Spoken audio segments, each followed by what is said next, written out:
this one is actually my favorite. You can tell how worn it is. I got this about 20 years ago in Japan.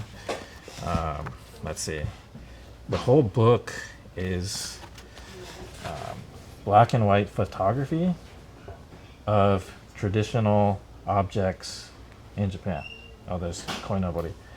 So what I would do as a furniture designer is if I had like a mental block and I couldn't figure out the form or I just got stuck, I would walk into the forest behind my mom's house, sit at this picnic bench by myself, and just flip through this. And something would trigger, an inspiration. So I particularly liked the tools. Let's see, I'll share with you here. I love these like really simple forms that were designed, originally utilitarian, but they're beautiful, right? Like this thing. These are not meant to be in art galleries. It's just what's normally just done traditionally. This textured stuff, maybe not as much, but yeah, getting into these kind of forms and the isolated nature. Like, look at that. Yeah, I love it when they lay them out orthographically like that. Totally. And I have some of these tools, right? Yeah. From relatives or whatever lying around. It's amazing how each one has a very specific purpose, too. But you don't always think about, like, you see a plane and you're like, oh, that's a plane. Or you see a little chisel and you're like, that's a chisel. Actually, I have that tool. But usually I'm looking at it for form inspiration. I love this. Like, look at these saw blades.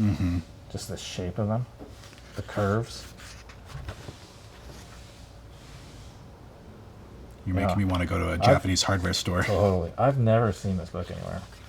Yeah, the scissors. It's not quite as good as going to Japan and going to a shop that has all the scissors.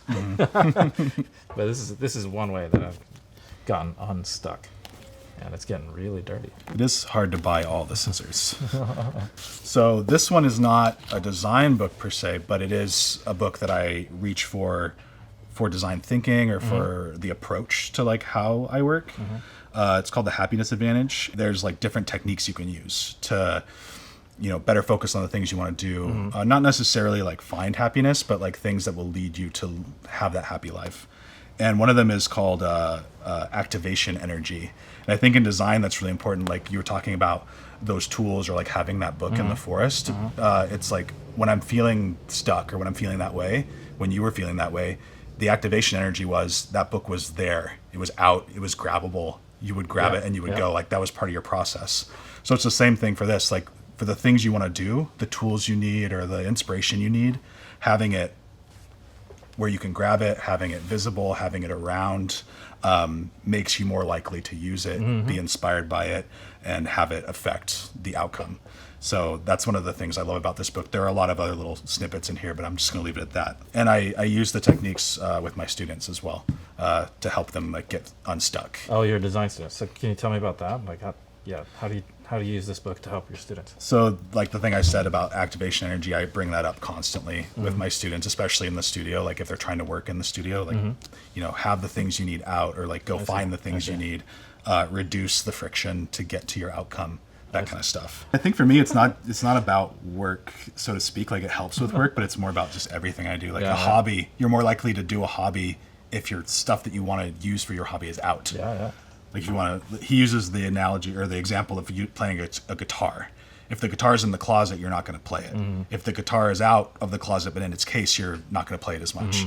If the guitar is hanging on a hook on the wall, you're going to grab it all the time and use it. That example, I read the book and I literally did that. I was trying to play classic guitar. Yeah. I got a thing to put it on the stand, and then eventually I got a thing for the wall. Nice. And it actually worked. Yeah, and you'll just grab it and just pluck on it whenever you have a moment. So reducing that friction to doing something always helps.